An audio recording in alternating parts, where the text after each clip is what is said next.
दिल्ली के भारत मंडपम में नई दिल्ली अंतर्राष्ट्रीय पुस्तक मेले का आयोजन किया गया। इस पुस्तक मेले में मुख्य आकर्षण का केंद्र रहा थीम पवेलियन में होने वाला भारत लिटरेचर फेस्टिवल में पाठकों को हर दिन अलग अलग हस्तियों को सुनने और बात करने का मौका मिला। लिटरेचर फेस्टिवल की डायरेक्टर और संरक्षक से हमारी संवाददाता कोमल शर्मा ने खास बातचीत की है, सुनिए। दिल्ली के भारत मंडपम में new Delhi international book festival 2025 और उसमें भारत लिटरेचर फेस्टिवल। खास बात रही कि ये इवेंट जो है इतना सक्सेसफुल रहा और इसको सक्सेसफुल करने के लिए काफी बड़ी टीम का हाथ रहा। लेकिन जो एक शख्सियत है उनसे हम आपकी मुलाकात करते हैं। बात कर रहे हैं दीपाली वशिष्ठ जी की। दीपाली जी, आपका बहुत बहुत स्वागत है।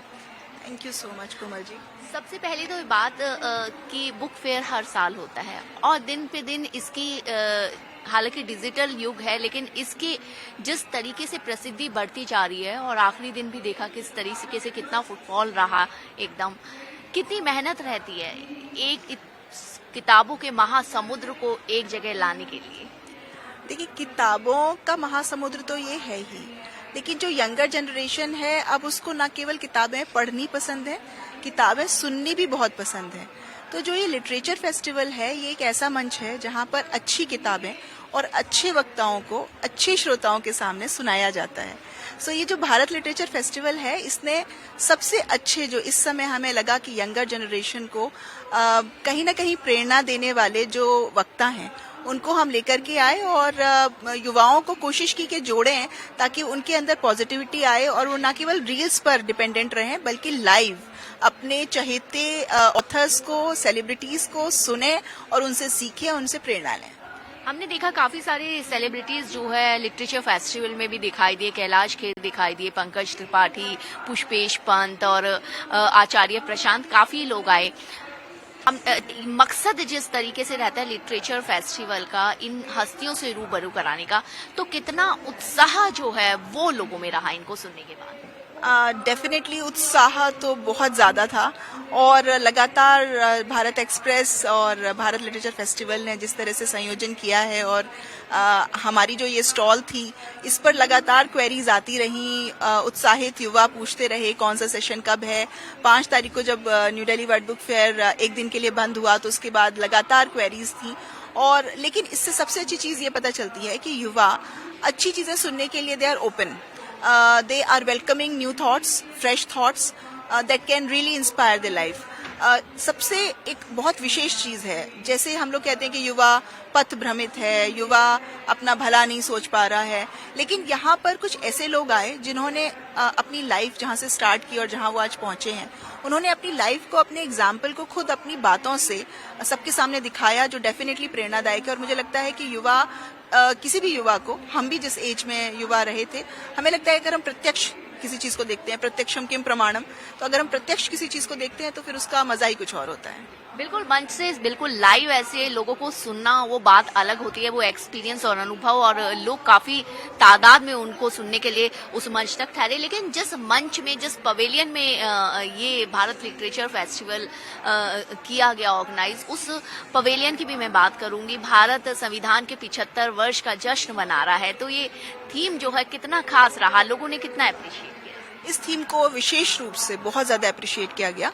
न केवल भारत बल्कि सुप्रीम कोर्ट, हमारा गणतंत्र, सभी 75 इयर्स की तरफ जो बढ़ रहे हैं, इसमें जिस तरह से एम्ब्लेम लगाया, अशोक चक्र लगाया गया, कॉन्स्टिट्यूशन का जो ओरिजिनल वर्जन था वो लगाया गया, और इसके साथ साथ में जिस तरीके से बातें हुई, हमने भी भारत लिटरेचर फेस्टिवल ने पहली बार attorney general for India R Venkat Ramani sir stage पर आए और उन्होंने जिस तरह से सुप्रीम कोर्ट के बारे में जो भ्रांतियां हैं, जो मीडिया जगत कई बार कुछ चीज़ों को ठीक ढंग से प्रस्तुत नहीं कर पाता, उनके बारे में जो बेबाक ढंग से बात की और समझाने की कोशिश की, वो वरिष्ठ हैं, उन्होंने जिस तरह से बात की वो डेफिनेटली रिपब्लिक एक्ट 75 के उद्देश्य को पूरा करता है, जो इस थीम को पूरा करता है। और डेफिनेटली मैं ये रिक्वेस्ट करूंगी कि जो लोग यहाँ उपस्थित नहीं थे फिजिकली, वो जरूर इन सारे सेशंस को सुने ताकि उन्हें पता चले कि रिपब्लिक एक्ट 75 है क्या, क्या बातें कर रहे हैं इतने बड़े बड़े वक्ता।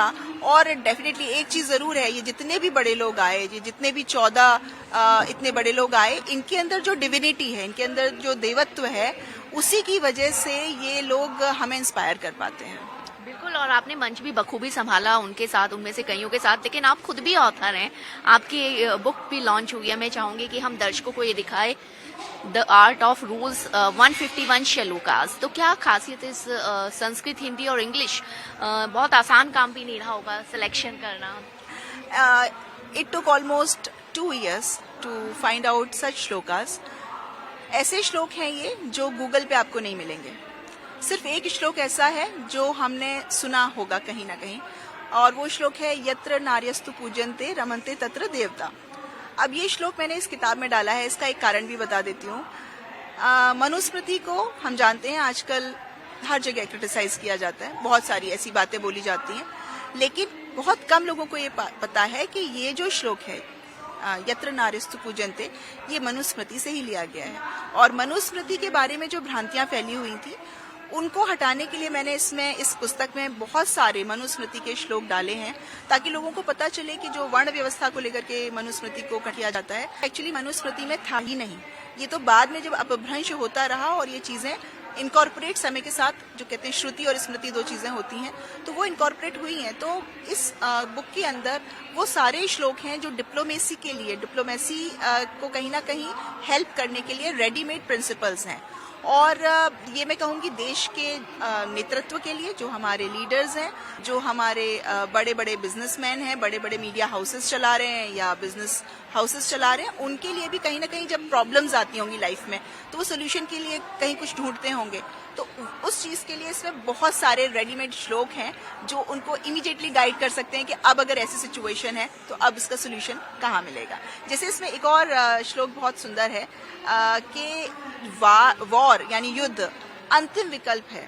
तो जब रशिया और यूक्रेन का वॉर हुआ था, तो अगर कोई कहीं ढूंढ रहा हो कि क्या मिल सकता है हमारे प्राचीन ग्रंथों में, रामायण, महाभारत, उपनिषदों में, तो एक ये इसमें श्लोक है जो कि बताता है कि पहले समय से भी ये कहा जाता रहा है कि युद्ध हर चीज का अंतिम विकल्प है और शांति ही एक समाधान है। चलिए, मतलब कि इस बुक की जो खासियत है वो है कि श्लोक जो है वो संस्कृत, हिंदी और इंग्लिश तीनों ही भाषाओं में मिलेंगे, और वो श्लोक भी मिलेंगे जो गूगल बाबा पे आपको नहीं मिलेंगे। हालांकि बहुत अच्छा ये जो है बुक फेयर रहा, और खासतौर से भारत लिटरेचर फेस्टिवल जो है बहुत बढ़िया रहा। तो अगले साल मेरे ख्याल से जो लोग यहाँ पर आए हैं उनको इसका फिर से इंतजार रहेगा। भारत एक्सप्रेस से बात करने के लिए बहुत बहुत धन्यवाद कोमल जी आपका। भारत एक्सप्रेस के लिए कैमरामैन रमेश राय के साथ कोमल शर्मा।